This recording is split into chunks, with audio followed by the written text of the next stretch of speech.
It is 1:56 in the morning.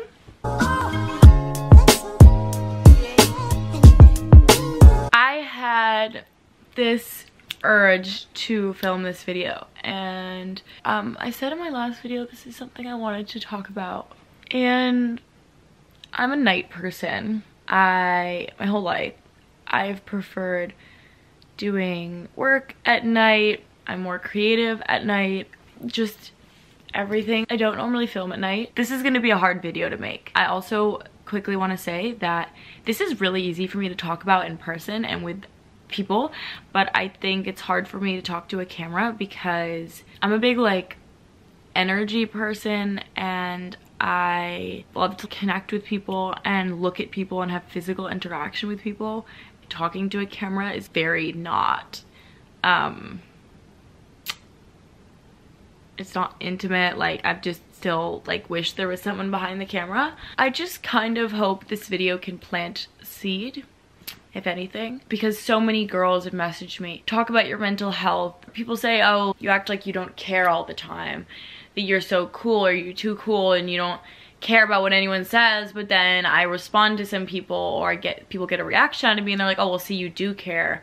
And I feel like a lot of people have asked me how do I maintain confidence? And I feel like if I can give you anything from this channel, I think this could be one of the most positive things I could share, which makes this video very exciting, but it also makes me very nervous. I'm just gonna get right into it. I've taken down some notes because I could write a dissertation on this. I want to say first and foremost, I was thinking about telling my story behind all of this, how I ran into this, why this has been a part of my life. I don't want to bore you guys, so maybe I'll make that into another video. It has a lot to do with skiing, it has a lot to do with boarding school, it has a lot to do with the fact that I've been living away from home my whole life. I refer to this as mental health, talking about mental health. I'm not going to be diving into depression and anxiety specifically. I'm not going to be talking about things that I've been through in that way. I'm going to be talking about the law of attraction and the law of vibration. So I like the word the law of vibration, but I think that scares people away, and I'm gonna talk about that. But this is not a hippie metaphysical thing. So in a way, this is gonna be educational. I want you to understand that this is my experience. This is what I've taken away from the things that I've read and the videos that I've watched. And I also want you to know, and I want to credit a lot of the information that I'm going to be telling you is you know, information I've gotten from videos I've watched and books I've read. So I want to give credit to where credit's due. If you want to take control of your health, your life, your mental health, you need to understand energy and vibrations, and 1 out of every 10 people understand this. It's focusing on what I want, not what I don't want. You are in control of how you feel. You are in control of your destiny. Attitude is a choice. The things that you focus on, you will attract. The natural laws of the universe are so precise, and this makes a lot of sense to me.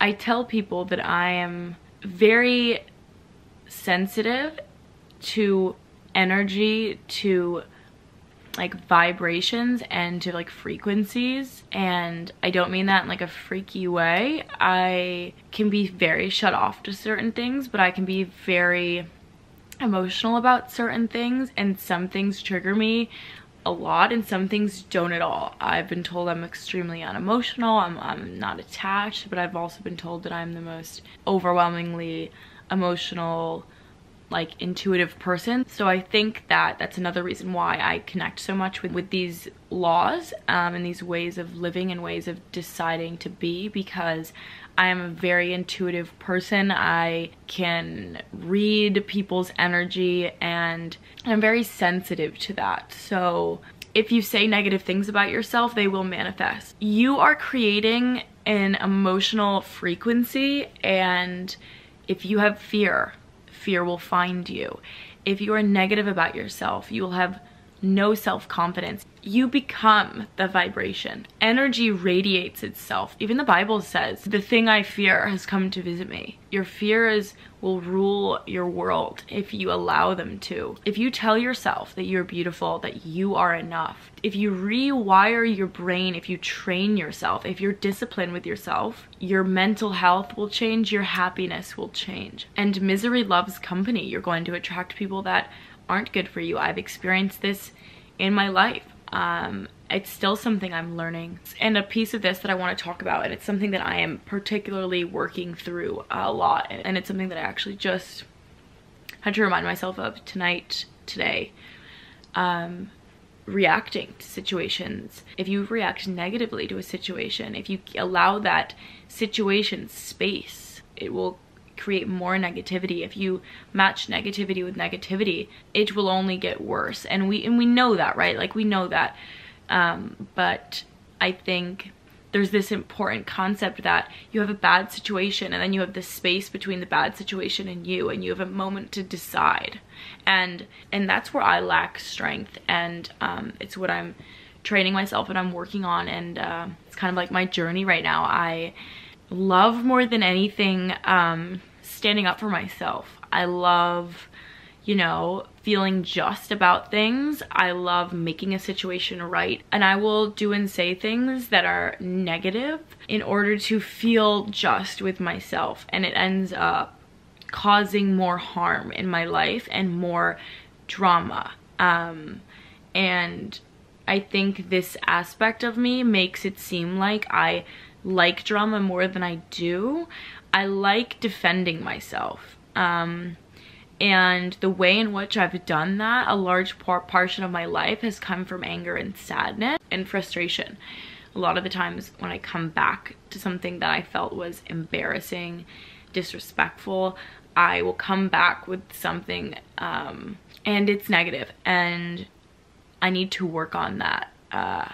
So that's a very important part of life. We will encounter so many situations that are negative, and how you react to them will determine how you'll move forward from them, and it will determine who you are and your integrity. And unfortunately, you could be a really good person, but you could react to situations poorly. Also, another thing that I want to talk about is a lot of times people will go on a walk through the woods, they'll spend time in nature. I mean, I can say this like personally, when I'm in the ocean, you feel so good. Why do we feel so good in these spaces? And why do we feel so much better after going for a walk outside, or going on a hike, or going in the ocean or on the beach? And that's because the vibration of nature is perfect. That's why we feel at peace there. It's so aligned. So I think prioritizing having nature in your life, having space to be outside, is extremely important in terms of, you know, finding peace with yourself and understanding your conscious awareness. And I don't want to say these things and not give you tips on how to like apply this to your life. I think it'll look different for everyone. Like I said, it's like reconditioning your brain. It's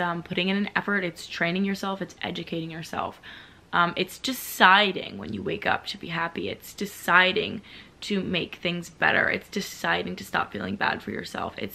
You have to be positive in your life. You have to romanticize things. You are the only you. This is your only life you will live in this body. So what are you going to do? It's easy to be positive when everything is okay. Obviously, the tricky part is being positive when your life is falling apart. But if your life is falling apart and you're able to turn your worries into goals and worrying about the positive things, you will see a huge change in your life and in your well-being and your happiness. And you know, everyone's suffering looks different. You can't measure trauma, you can't measure any of that, but whatever your situation is, this will help you, and I'm extremely confident in that. So ways to like worry positively about things. I can give you like some examples. What if I reach my goals? What if I get my dream house? What if I get my dream car? What if I reach my business goals? What if I get promoted? What if I make this amount of money? What if I work on my relationship and it'll look like this one day? What if I start studying more and I get better grades? What if I study on the SAT more and get into the college of my dreams? What if I, you know, decide to make my bed every morning? What if I decide to keep my room more clean? What if I decide to not react to people who have negative energy? What if I decide to not stoop to negative energy?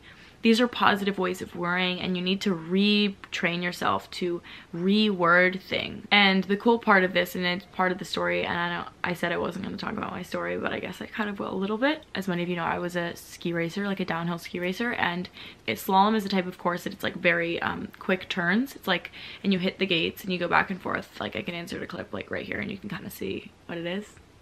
Okay, so there were courses and they were really hard, and my coach, I'm very appreciative of him now because I feel like he was like training me about the law of attraction, like didn't even know it. He said, if you visualize the hard turns on the course and tell yourself you're going to miss the gate, you're going to fall, you're going to mess up that gate, you're going to mess up that turn, you will probably get to the turn and you will probably mess it up. If you tell yourself, I'm going to arc out my skis, I'm going to have forward pressure on my boots, and I'm gonna fucking kill that turn, you have a much higher chance of making it through that. This has allowed me to be forgiving, and it has allowed me to understand people, help people grow. It's gives me such a more open perspective of life. It allows me to be a more rational person. It allows me to check myself. And with this, you'll just be constantly growing and pushing yourself to be the person that you always wanted to be and reach your goals, whatever that is. You have to fulfill yourself, and you have to live for yourself, and you have to live for what makes you happy, and you have to live with positivity, because I promise, if you tell yourself that you're worthless and you're ugly and that you hate yourself and you hate your life and you hate your boyfriend and you hate your family, nothing will change. You will not have a miracle. You need to be your own savior, and you need to be positive. You need to start telling yourself that you are beautiful, that you are enough, you are the only person who is you. You know, count your blessings. This is my mental health. This is how I deal with my mental health. This is how I deal with my depression and my anxiety. I do have anxiety. I've had anxiety my whole life. I have, you know, chemical imbalances in my brain. I do have depression, but I never let that bog me down. I also have dyslexia, which is something that I have not talked about on my channel at all, because my whole life I was called stupid because I had dyslexia, but I actually I've done a ton of research and talked to a lot of people and artists with dyslexia, and it makes you a lot more creative. I think differently. My brain is wired differently. I have ADHD, a very hard time focusing. I am a huge scatterbrain. I have taught myself to, you know, use those disabilities as advantages. I decided to take advantage of these things. I think differently. I see the world differently. I am so grateful that I am me. That's not narcissistic. Does that make sense? I want to open up more, you know, like I want to be more personal. Sorry, my camera died. But yeah, what I was saying is basically like, say I'm having a really bad day. Some shit's going down. I don't like it. I'm feeling bad. I'm reacting to something that I shouldn't be reacting to because it's stupid. And people are mean and nasty and conniving. And people will do things to get a reaction out of you. And people are sad. People have not moved on in their life. You know, say I react to something, say I do something or say something. I don't find it positive to share those things and document those things, because I'm moving on and I'm growing, and I am turning it into a positive thing. I am worrying about how I can be better next time, you know? So yeah, and I think that confuses people, because people think, oh, she tries to act perfect, like she doesn't care about anything, all that. And that's not true at all. But yeah, and I hope this was like helpful. I know it's like night and the lighting was super shitty, but like just really felt like filming this tonight, and I have no idea how long this video is going to be. I hope it like planted some seeds for you guys and allowed you guys to like think about this. And if you've never heard about this, or if this is new to you, I hope you're excited, and I hope that, you know, when you wake up tomorrow, that you will be able to, you know, think about this and be nicer to yourself and, you know, be your biggest fan and hype yourself the fuck up, because you're you, and that's amazing.